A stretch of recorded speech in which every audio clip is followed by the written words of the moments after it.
Hello, Professional Nerf back here today to bring you another exciting review. What I have with me here today is my bolt-action rifle. Probably almost too long. Almost might extend off the screen here. I'll double check.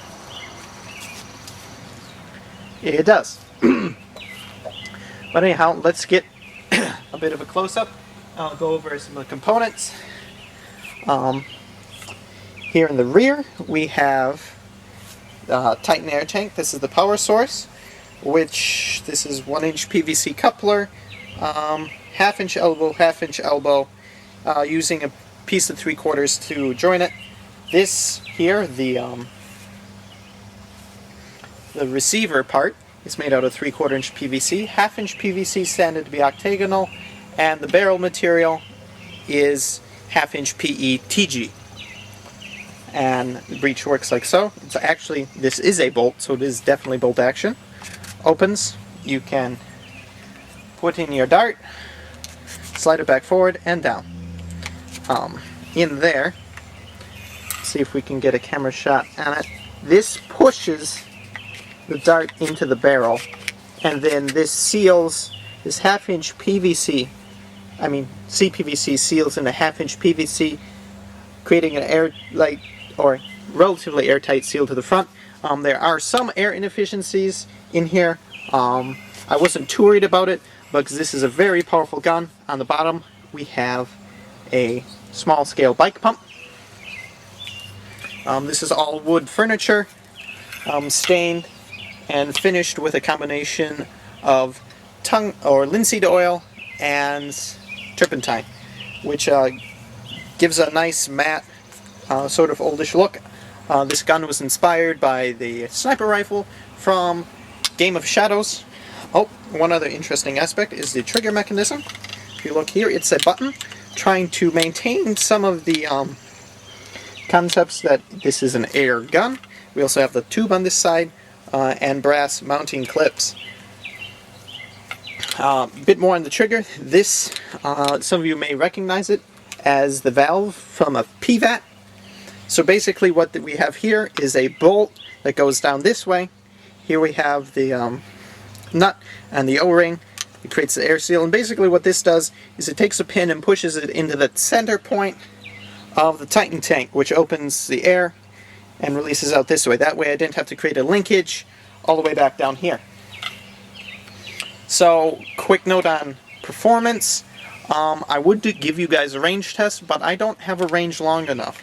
This shoots our full lot, which is like 170 some feet, and I need to work on finding a location that shoots or has a longer range for me to use.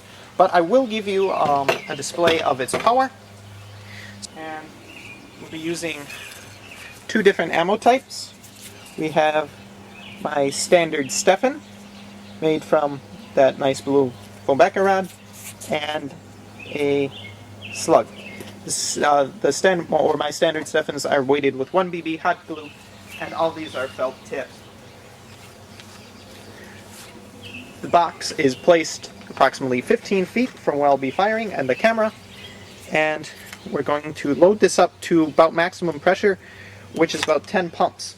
It could be made more efficient by adding a more rigid hose here. This one will actually expand a bit as you pump it, so it takes out some of the slack in the pressure. This is with the BB weight.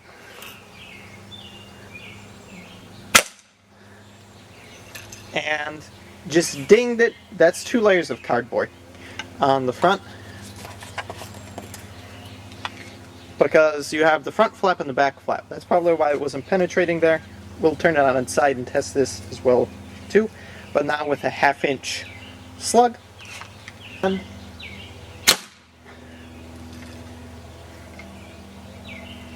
It's a wee bit more satisfying.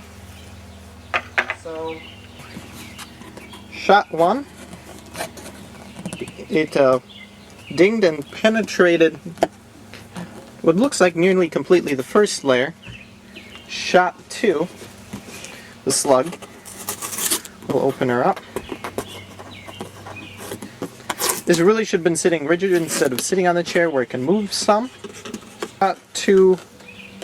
Made it through the first and almost a second layer when the layers are back to back. Now we'll try the spaced approach or through the side of the box this way. Okay, once again shooting through corrugated. This is a BB weight.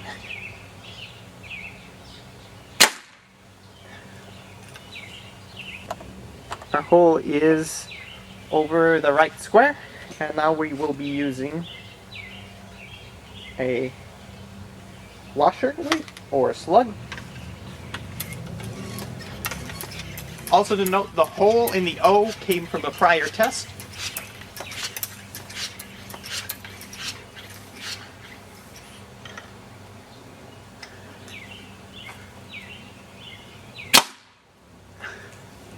And that one I put right through the other O. So it's a pretty accurate gun too. So now let's take a look.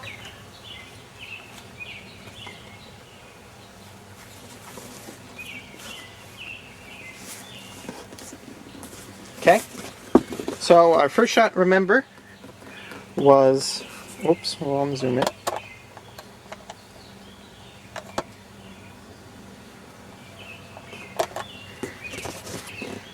Okay, so our first shot, remember, was this one. It went clean through. What I'd call a star puncture, and then made that indentation there. That's with the BB weight. And our other one was this one here on that. Oh, this one was from previous testing.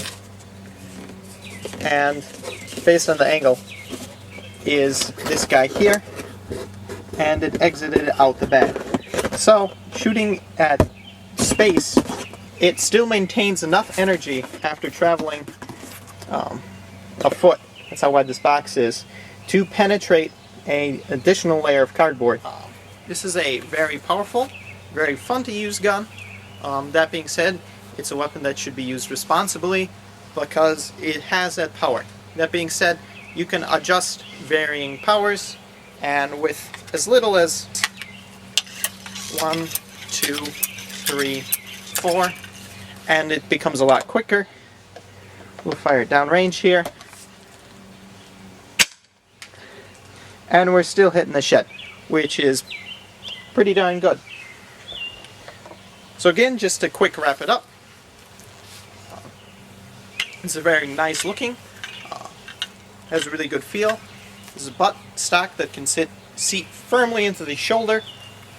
I like it a lot, but like with all good things, it must come to part.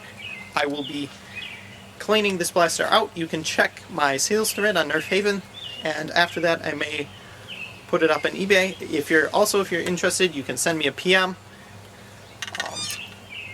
It's a very good gun. And also to note, I can include some of my Steffens, but my Steffens do fit rather tight in here, which actually may hinder performance. So getting a better fitting Steffen will only increase performance. This has been Professional Nerf, and remember, it's just not any Nerf, it's Professional Nerf. This is just a quick update. When I went to pick up that dart, I noticed on the shed, I was doing some shooting with it previously, and if you look there, there's a nice little ding up here, up there, and even over there, a little one. So definitely has a bit of power.